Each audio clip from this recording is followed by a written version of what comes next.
You know that moment when you look in the mirror and think, wait, when did I become my parents' age? No one prepares us for that moment. Hello, I'm Robin Hills.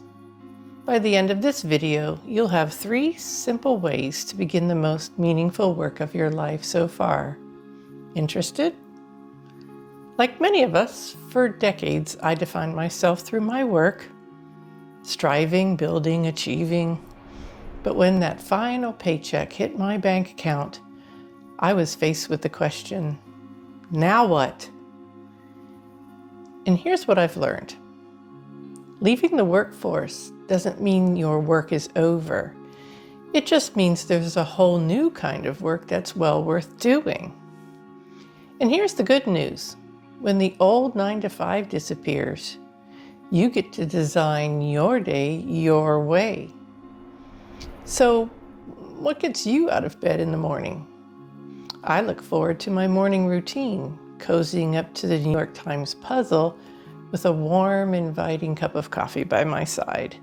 But recently, soon after I retired, it hit me that I needed to add some direction to my morning routine. Otherwise, the day is wasted. So I started by asking, what do I have to look forward to today? But those blank calendar days were kind of depressing. Oh wait, no need to be depressed about next week. I have a dentist appointment on Wednesday. Phew! Which leads me to takeaway number 1. Stop defining yourself by your calendar and your to-do list. Instead, ask yourself each morning, how can I be open to more joy in my life today? No, seriously, how can I be more open to joy in my life today? This single shift from focusing on doing to being changes everything, because you're trading your old to-do list for what truly lights you up. I recently read a letter to the editor from a woman in her late 70s who wrote, I've achieved everything I set out to do, all of my goals, but now I'm bored, deeply bored. Her friends told her, get a hobby, join a choir. But she replied, they just have no idea what this kind of boredom feels like. And like the question, who am I without all that from a previous video, the question, now what, can be even more difficult to answer because our daydreams about retirement didn't include the unexpected void that's created when old meaning has faded, yet before new meaning has arrived. When that void showed up in my life, I kept myself busy and told myself, I'm fine. I'm just adjusting. But underneath it all, that feeling of emptiness kept following me. How did I handle this feeling? I began by not treating the empty feeling like it's a problem. So if or when that feeling comes for you, move into takeaway number 2. Make peace with the void. Resist the urge to fill it. Pause for 60 seconds and breathe. Notice where you feel the discomfort in your body. I always get it in my solar plexus. Don't try to fix it or try to make it go away. Just sit with it. And if you listen carefully, you may hear your soul whispering, wait, there's more.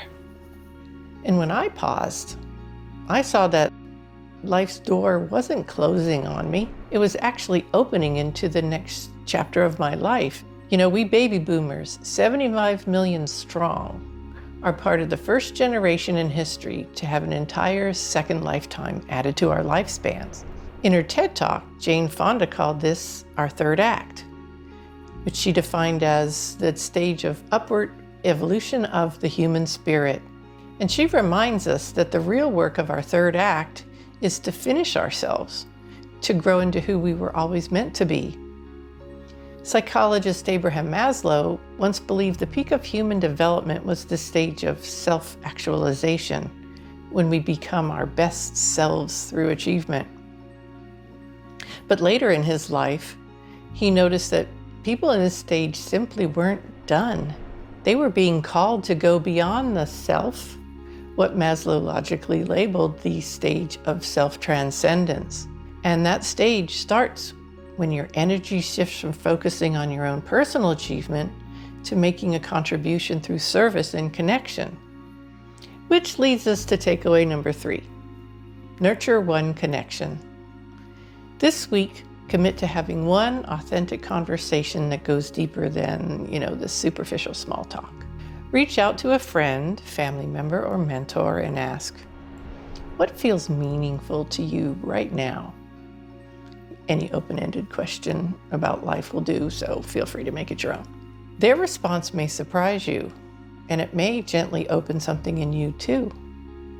Because with the mere act of nurturing one connection, you're taking the first step towards shifting from focusing on yourself to being of service to others through kindness and connection. So, each small conscious choice, from how you greet the day, to how you handle the void, to how you connect with others, moves you deeper into the most meaningful work of your life. And remember, you're not fading, you're unfolding. You're not finished, you're still evolving. If this speaks to you, we're only just getting started, so subscribe and walk with us. Because next, we'll dive deeper into our third acts, when the soul takes the lead.